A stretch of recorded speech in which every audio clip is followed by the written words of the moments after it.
is Jennifer Summers, and I'm the director of the Houston Ballet Academy, and I'm pleased to welcome you to the very first dance talk of 2022.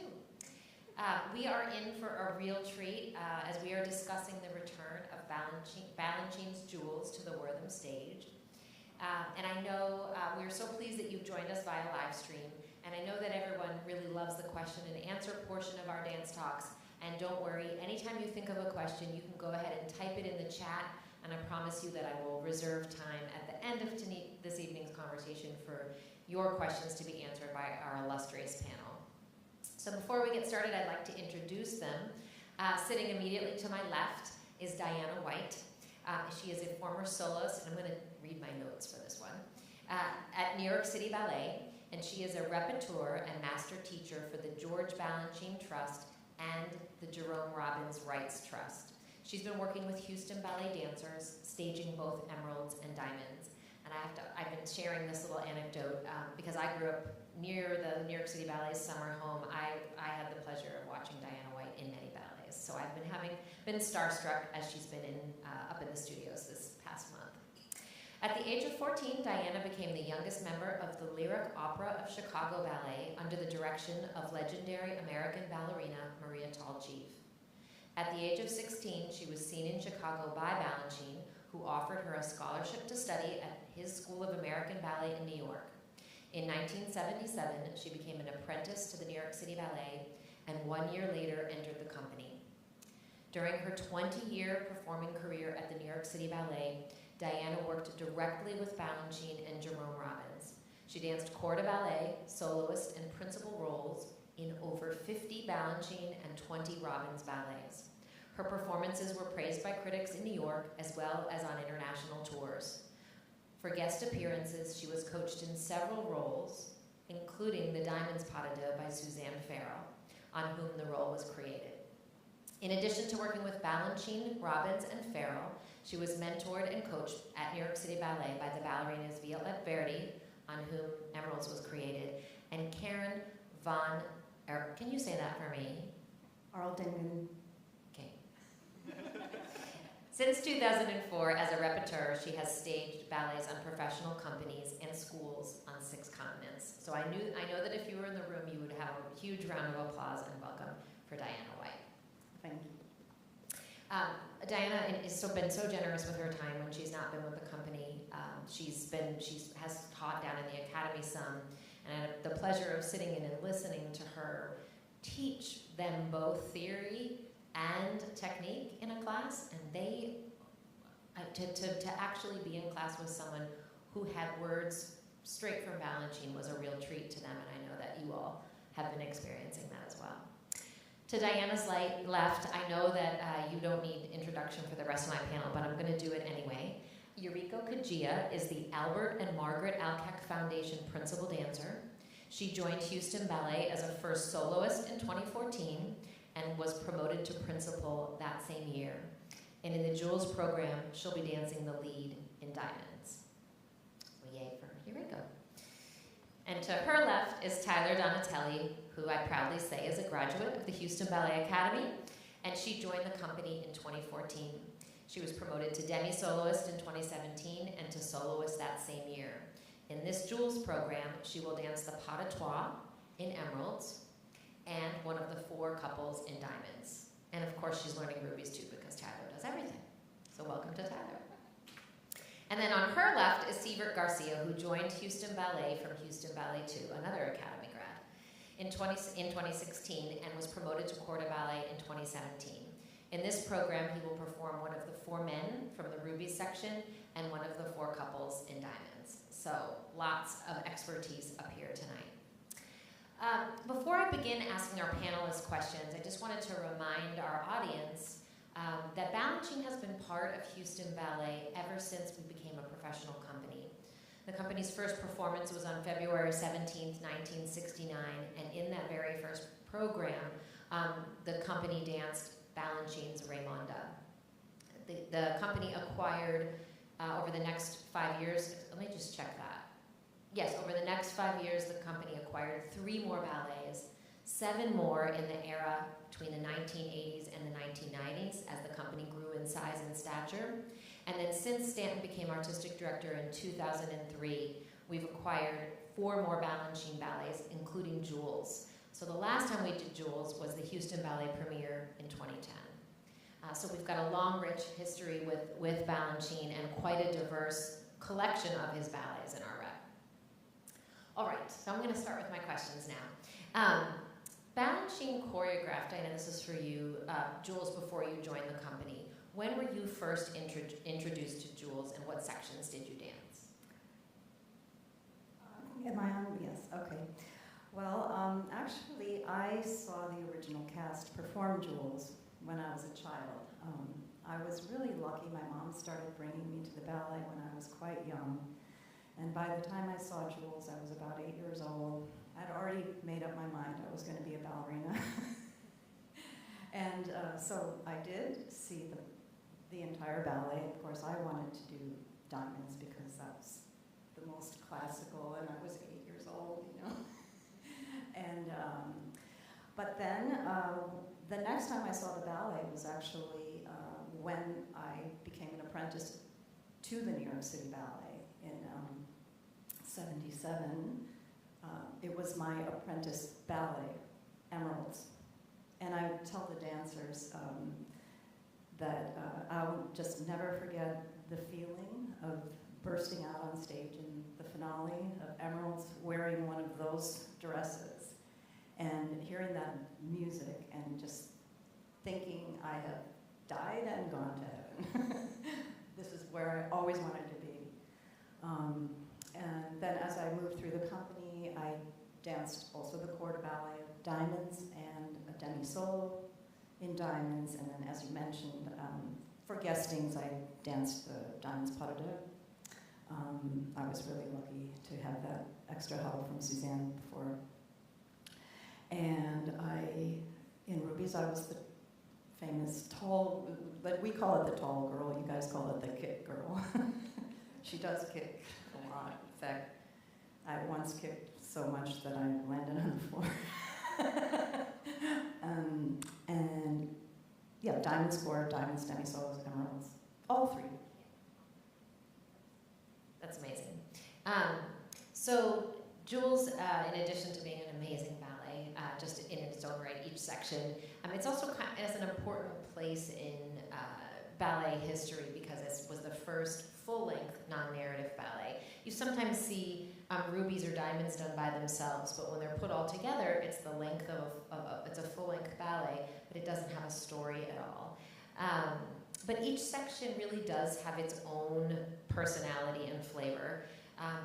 As Diana indicated, it opens with Emeralds, and which is set to the music of Gabriel Fauré. And I wonder, Tyler, if you would take this one and describe sort of the mood, style, music. How do you feel in Emeralds? So I would say for Emeralds, the mood is romantic, and the music is so sweeping and elegant. And like Diana often says, it's like you're leaving your perfume on the stage by, just the moves you're doing. So I think romantic is a perfect word for that section. Did you want to add anything to that, Diana? Well, romantic it certainly is.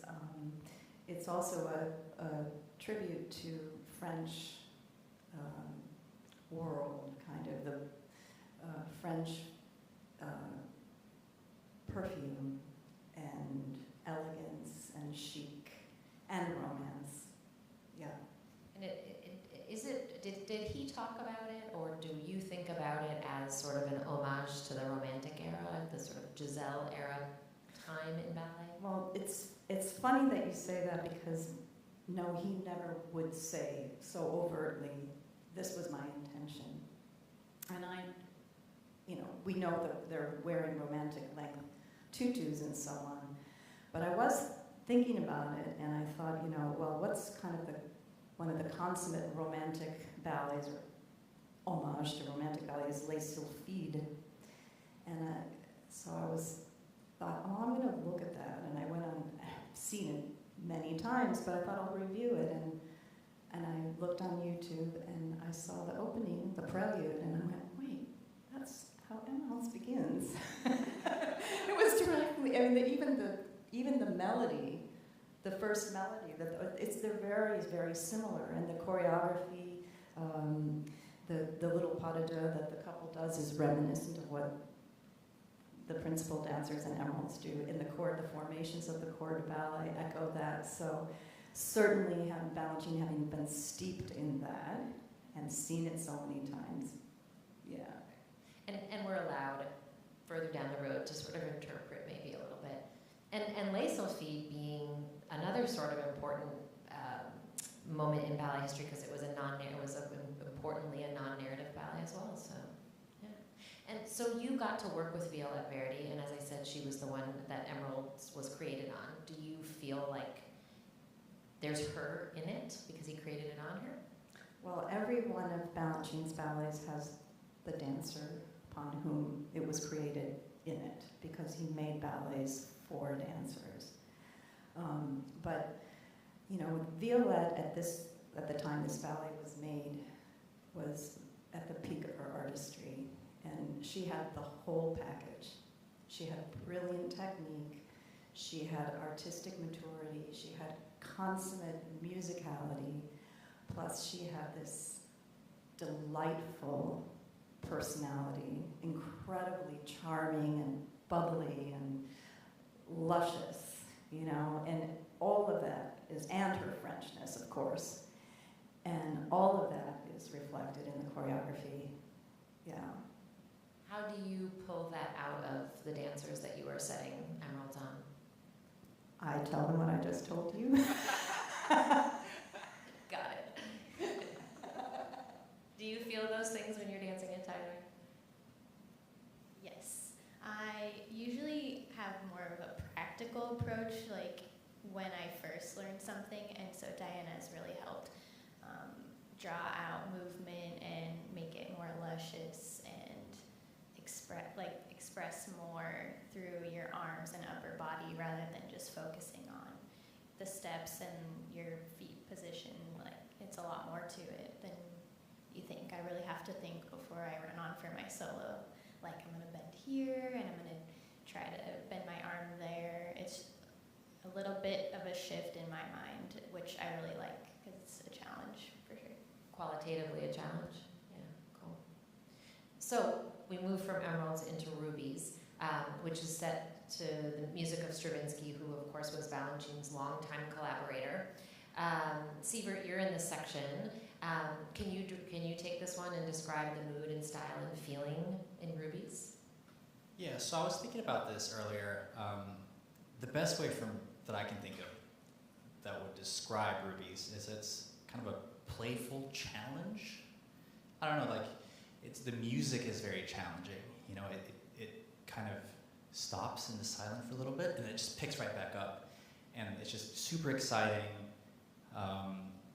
A bit more of a showmanship, I think. But it's not like, oh, I'm going to show you my steps. It's more like refined showmanship. It's definitely, I guess, playful is the best word I could use. Yeah.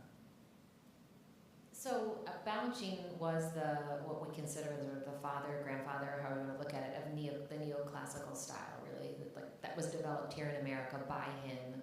How is Rubies an example of this? And I'm going to let you take that, Diana. Well, of course, Balanchine would never label his. That's my job. But I guess the way we can think of neoclassical style is it takes that classical training, the classical technique, and just extends, well, first pares down in the sense of, you know, heavy costumes and storyline and pantomime and so on. And it's more of a direct response to the music, you know, and but it also sort of takes the classical technique almost to another level, more lengthened, and also experiments with breaking rules. You know, flexed feet, turned in, prancing, running, you know, things like that. And pumping up things like speed and adventurousness. And this was supposed to be a short answer, but Anyway, a sense of daring and abandon that you would not necessarily find in a strict classical ballet. So Tyler, you were just talking about the challenge of emeralds, and I know you're learning the Kit Girl. Yeah? The pot, oh. So, learning rubies, okay. So like, qualitatively, if emeralds is a challenge in the way you're using your upper body, contrast that for us with what it feels like to do rubies. Yeah, Bart was saying it's like social dancing, and so you want to put a flair on it that has that quality. So it's sometimes really sharp, but then very dynamic, I would say. You would be very sharp in one moment, and then you melt in the next steps, and you kind of drag out the music. And so playing with the dynamic quality in that is really fun. Just to be clear, Bart, when she says Bart, she means Bart Cook, who is the repertoire from the Balanchine Trust that's staging Rubies. When you talk about social dancing, I mean, is that like when you're in the pas de deux, when you're actually, does that feel like classical partnering, or do you feel like you're on a dance floor?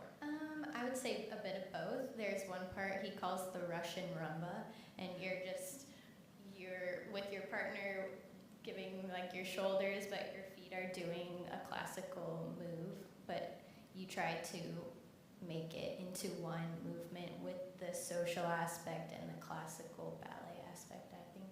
Yeah. All right, great. And then I was going to ask you about the original dancers, because this was originally created for Patricia McBride and Edward Villella. And just like I said about Violette, what do you see of them in Rubies? Well, gosh, I was so lucky to have seen all these people dance.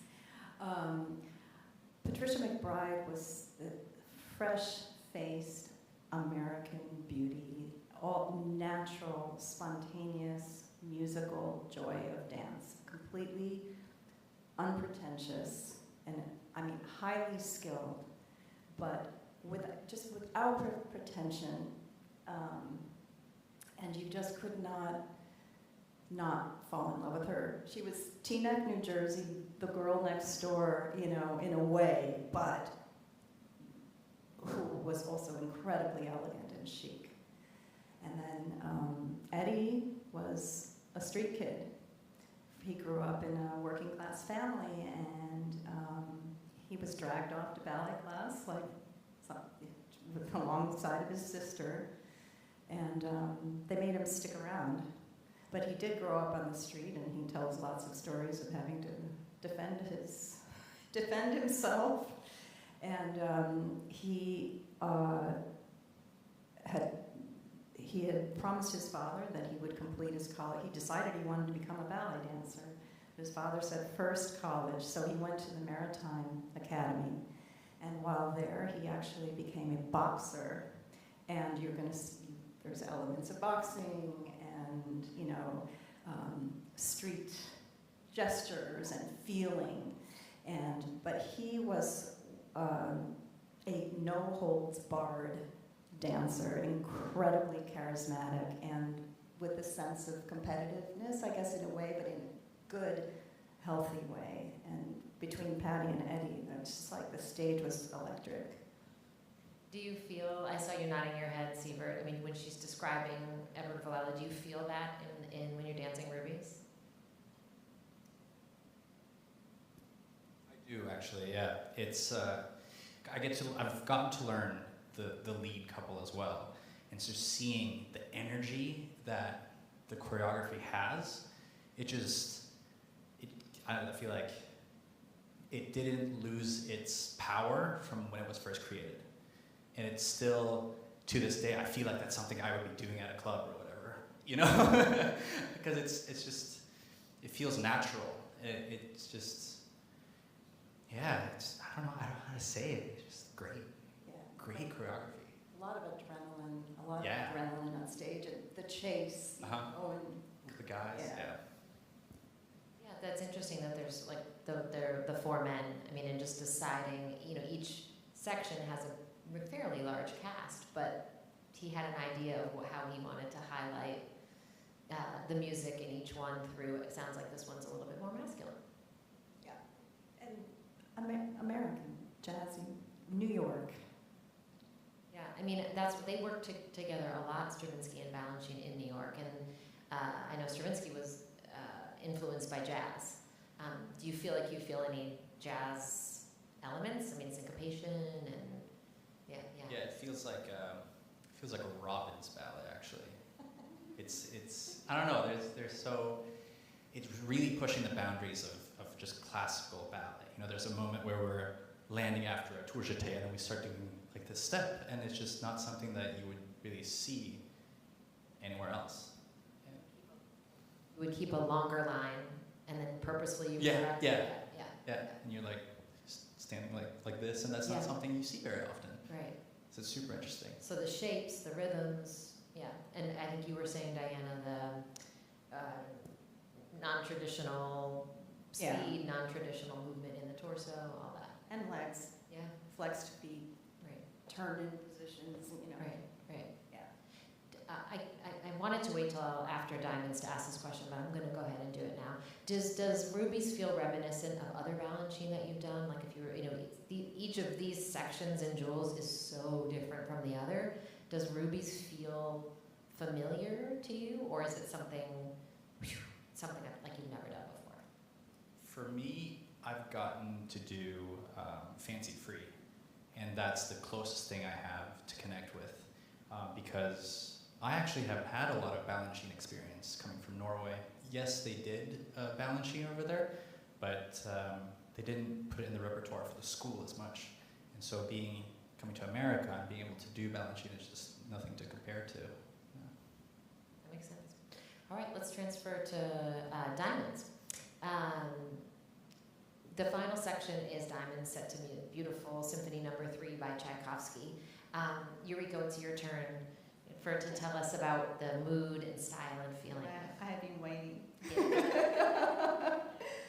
So from emeralds to rubies, so as you can see, the rubies costume is red, and how we were saying about how non-traditional poses. And then when the curtain opens, I think you'll see these beautiful girls, including Tyler, be there, and in this beautiful white costume. It's very clean and classical, so I think you'll feel this fresh air, very different dynamic than what you've just seen in Rubies. And then here comes the Pas de Deux, where I'll be doing the Pas de Deux, and I think you can take it dry and classical, but Diana and I had working there and had given me all these beautiful influences that. What's so interesting for me, for all the Pas de Deux that Balanchine has created, has no story, but there is a story. You can always create this beautiful story in your mind, and it's so wonderful to not have a story, but you can make your own, and the depth that you can create within that Pas de Deux, it's so wonderful. Like I actually look forward to rehearsal every day. Do I have a Pas de Deux rehearsal? Yes. Like I can. So that's definitely now one of my favorite Pas de Deux that I can dance. The music is so beautiful, and then there comes the finale. Everyone, almost the full company's on stage, and when the finale starts with everyone on stage, everyone dancing in unison, I think I get goosebumps, every time, and so I'm sure the audience will just get just wowed by all these beautiful dancers on stage, and it's just a wonderful ballet to finish, I think. So can you tell us a little bit more about the story you feel, or that the narrative, it's not a narrative, the feelings that you're working with in the Pas de Deux? So there is the romance, I feel, and there's the love, and there's the men and women on stage. And unlike, let's say, like Romeo and Juliet, you hold hand and you feel that first sight and love and connection. It's not like that. I feel the love or the romance or the connection through dancing. Just like any other Balanchine ballet, the steps sings, the music, the steps are the music, and even just hearing the music, you can feel the steps. And there is a moment that in the middle of the Pas de Deux, I feel like I tear up every time, just the music and the step and the feeling. And my partner is Connor Walsh, the fellow principal dancing company, and we don't necessarily maybe always look at each other, but I can feel him in one, and that's the story that we're creating. And there's a part, just like any other love story, I think. You're not always together. There's a part that maybe you want to be away, maybe you run away, maybe you feel shy, or you're just like trying to feel each other, and it's so wonderful. Diana, can you talk a little bit about things that Suzanne Farrell, so this was created on Suzanne Farrell and Jacques D'Amboise, things that she may have said to you about the Diamonds Path? Well, Suzanne actually was a little bit like Balanchine in the sense of not providing any kind of a story. Her corrections were pretty practical, and they were about certain imagery, such as that famous photographed very often in Penché Arabesque, where she explained that as he draws her towards him, it's like pulling a bow to release the arrow, And she also I think what she most did was teach you how to sort of be present on stage and open to possibilities within the choreography, and not having in a way a set idea before you would go, or she would say, don't have an opinion. It really is in the music, in the choreography, and the tension between the partners and what's going on, and is really what creates that Pas de Deux. But she herself was something, and her qualities, of course, are reflected in this Pas de Deux. Balanchine was very much in love with her at the time that he created it for her. And she also, while she was 22, she'd been dancing already for a period of time. She's definitely the crown jewel,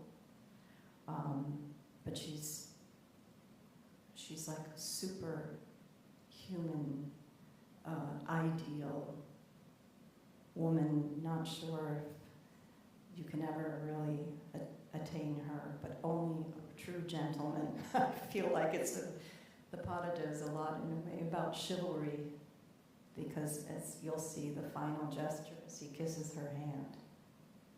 Do you feel that, Yuriko, that sense of chivalry in the Pas de Deux? Yeah. And I think it's interesting to use the word unattainable. Yeah. Yeah, I think that's, because that sort of harkens back to the ballet's original tradition. And I mean, there are moments in the Pas de Deux of surrender, where she surrenders. She runs across the stage and almost dives into his arms, almost swoons in his arms. But then she gets up and, collects herself. And then there's sort of a tender moment. There's a lot in there. But, besides Suzanne, there was Jacques. And Jacques, also from New York, well, actually from Massachusetts, but he started training with New York City Ballet, with Balanchine when he was a child. So he grew, he in a sense was raised by Balanchine and trained in this incredible manner of chivalry and being a gentleman and elegance, and the approach towards the woman. He's treating her like this precious jewel that she is, and I feel he was 33 when the ballet was created, and in a sense, but he knew he'd been trained by Balanchine how to beautifully present the woman and how to treat her and how to care for her. So that's quite unusual Pas de Deux, right?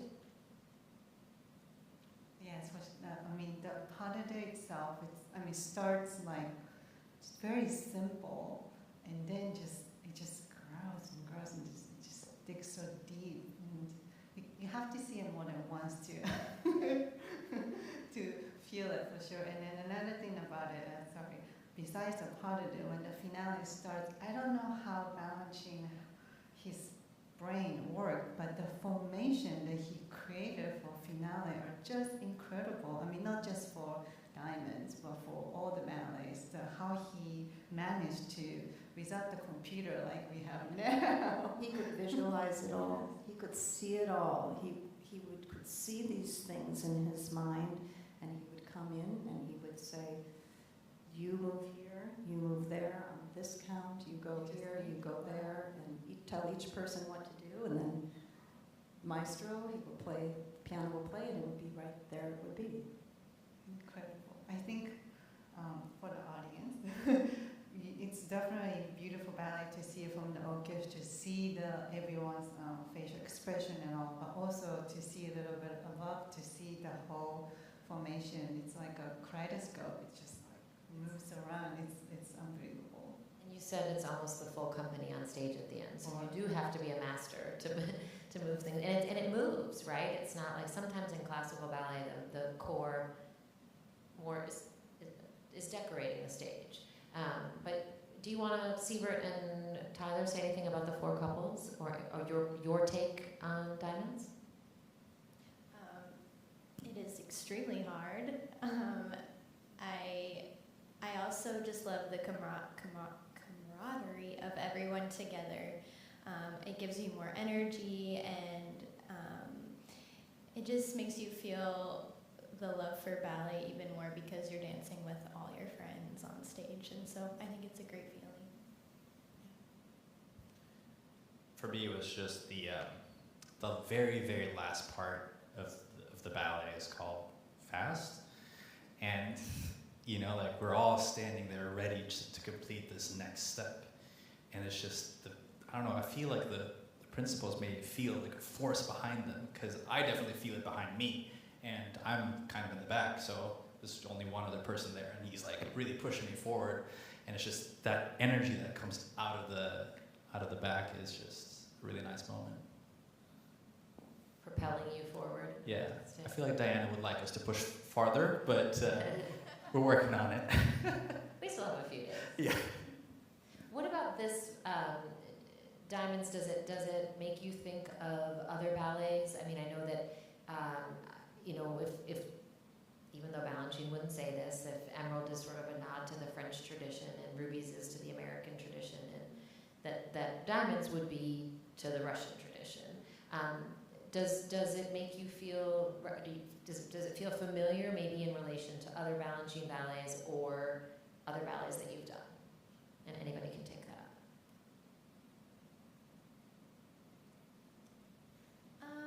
I feel like a sort of similarity to theme and variation in the finale, especially, and also how it starts off. I would compare it, not compare it, but it is a similar feeling to theme and variations to me, I'd say. It's a polonaise, the final polonaise, and you know, you have the polonaise in Sleeping Beauty. I mean, it's Tchaikovsky also, so. And it's Tchaikovsky. And it's hard. So, this is incredible information about Jules, but for all of you, why, as dancers, is it important for you to continue to do Balanchine's work? Why? I mean, obviously, it's gorgeous to look at, and as audience members, we can appreciate it, whether you're like me and you think about the historical importance and all of that kind of thing. What is, as dancers, what does it give to you? What does Balanchine's work give you? I think it just, as you said, history. You know, the passing on knowledge, and for me, it's also values, because as you mentioned with the Diamonds pod, it's very chivalrous. And I feel like the choreography that he made has a quality to it that just needs to continue to be passed down. I feel like ballet is that in a lot of ways. It's disciplined, but it needs to continue forward so that we all have those values in the future. I don't know if that answered your question. It does. I mean, I feel like you're saying that the traditional aspects of ballet, even as we push the art form forward choreographically, but that roots of it need to remain both in terms of truly being ballet, but also its qualities that ballet dancers need as people. Yeah. Anybody else want to talk about Balanchine and why it's important to them? I just love the legacy of it all, and I love that everyone around the world is also having an attempt at the same choreography, and you can share that experience with everyone around the world. I mean, we all have friends in other companies who are doing the same dances, and it kind of gives you that connection to everyone in the ballet world. So I find that an important reason to do it too. I mean, besides all of that too, it's very challenging, and it's for a dancer. Diana has mentioned it to us in class in the rehearsal. Mr. Balanchine was always pushing you to get better, to further, and to become better dancers. And his choreography definitely still nowadays pushes us to be a better dancer and to push our boundary. And just by rehearsing, just for me, for Diamonds, I can feel each rehearsal where I have accomplished and how far I can go, and it's just putting me into a next level. And it's a very rewarding feeling that you can actually feel it too. So, and I can feel that every time I dance Balanchine ballet. You get pushed forward as a dancer technically and artistically? Yes. Yeah. Mm. Great. Yeah, very often when I go to a company that hasn't done a lot of Balanchine, and I say, I know that it seems very difficult at first. It is, but I always tell them, after we've learned this ballet, rehearsed it, performed it, you will be a better dancer than you. It will make you a better dancer to the process of doing this choreography. But what you said is, what does Balanchine give you? And to me, that's the key word. It's a gift. And I think Balanchine gave up his genius, he gave up his skill, he gave up his creativity to the dancers and to the audience. And I now say to myself, I feel like I've received this gift so many times, so in the sense that the first gift was to see the ballet and love the ballet. And the second gift was to actually dance the ballets. And then the third gift is to deconstruct the ballet, learn the ballet, and then be even more profoundly moved by the genius and pass it on. It just keeps on giving. So when you're in the role of repertoire, do you learn, what do you feel, obviously you are passing on the legacy, you have that responsibility, but what are you gaining from Balanchine by working with these other dancers? Like, what do you learn from Jules each time you do it, or does it change? Well, it's like how can I explain? If you could enjoy being a prism, if you could enjoy being a flower, if you could enjoy being, it's you having that genius pass through your mind, through your body, and see it manifest in dancers, and like having known, it's sort of like I have had that experience pass through my body, and it's not that I relive it. In fact, it grows. I can't explain it when I'm watching the rehearsals and I see the dancer suddenly make the connection with the music, and it's just, even today I can still get goosebumps and I can get choked up in the rehearsal. Yeah.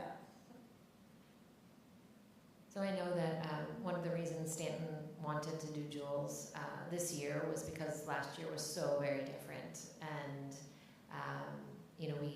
everyone was alone in their own space this time last year, and now you're going to be on stage with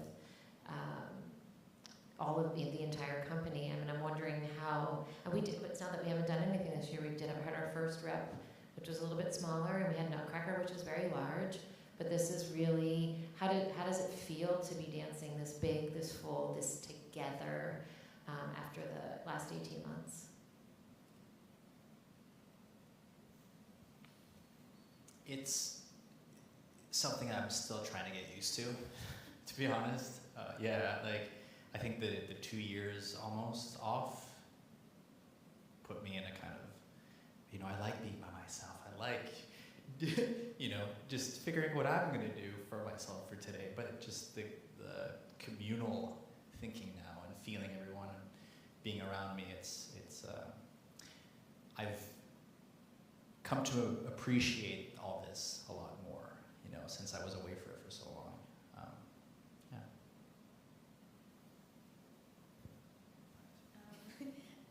I hated being alone, but I learned a lot about myself through hard, moments of lots of quietness and just being alone. And so I think taking that new growth into the studio with all my friends, who I think I realized also had significant amount of growth as people. It's nice to come together as one again and celebrate our love for ballet together. And these ballets definitely do that and enable us to fully enjoy ballet now. Well, as much as this technology with this Zoom and we can still be together or see each other from far away, it's incredible. But at the same time, to have this human connection in the same room, it's just different. And I think it's very important for us as an artist and a dancer to have that connection, and you feed off from one another, things like how when I dance the Pas de Deux, I have to feel my partner, and I cannot do the Pas de Deux through Zoom. It's a little different. And then in the rehearsals, I often have a private call to just have Diana and then me, myself, and Connor to have a studio ourselves. And then when we have a full call, we have all of our dancers in the studio.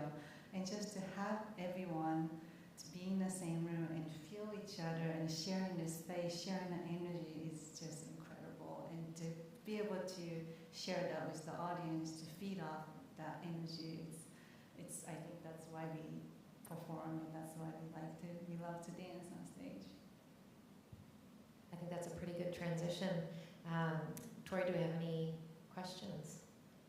We have one question, which is actually referencing a different Balanchine ballet. That's okay. But I think it can be transitioned to the costumes and kind of what Jules is. Is the stairway built from scratch each time, or is it kept off-site, which I think is in reference to Apollo, but are the costumes, do Right. they come from Houston Ballet? Great. So sets and costumes, we actually do not own these costumes. We have the opportunity, we work with other companies who have the costumes in our rep to rent them. But they arrive and our wardrobe department gets them ready for our dancers. Does one of you want to talk about fitting and what that process is? So these costumes actually is borrowed by many different companies, and it's actually very fun for us to see, this company, that company, this company, and then see the other dancer's name. So it's fun. Yeah, there's in the inside of each costume is the name of the dancer who wore it before you. So you have, not only do you have, you do know that the costume has been on stage before, but then you can actually get inside of it and realize, oh, I'm sharing this with somebody special. When you get called to wardrobe, Yuriko, can you talk through, it wasn't a lot, I think that our audience knows that we build a lot of our costumes. If there's a new work, we build them here, right here in this building. That's not the case with this, so how does that work for you? Houston Ballet has this wonderful wardrobe department that we cannot tear apart in pieces since we don't own these costumes, but obviously we all have different shapes and different bodies and whatnot. So we will have, I believe, as for me, for Diamond's lead principal, we have two options. So first, I'll wear both of them and see which one fits the most comfortable or the size-wise, and then we'll take a little bit about, do we take this part in, or do we need to take this elastic out, or we'll just, the wardrobe department will go to details to best fit possible for each of us. Given that it wasn't made for you. Yeah. Yes. Yeah. That's it? Anybody have any questions? No? Absolutely. Yeah, and I would reiterate what Yuriko said, that this is the kind of ballet that you want to see from a couple different vantage points. I think you talk about being moved, being in the studio with each other, but I think when we all are out in the audience next week, and the curtain comes up on any one of these sections, or even if we wait all the way to the finale of Diamonds, that we're all going to feel, this is what we've been waiting for. Yeah. I think Jules has this is what's amazing about Balanchine. It's done by one genius. The 3 section is so different. I mean, you can just see from the colors, the green and the red and the white diamonds. It's just the 3 of them are so different that I think audience can definitely find what your favorite ones or the ones that you like. You will not go home like, I didn't like that. No, you're going to find something that you love for sure. Anything else? Any last comments? All right. Well, we want to thank everybody out in Zoom land for joining us. Just a reminder that this program opens next Thursday at the Wortham Theater. So if you don't already have your tickets, please go get them and maybe get a couple sets so you can watch it from different locations. We're really looking forward to seeing you back at the Wortham. And thank you for joining us, and thank you to my wonderful panelists.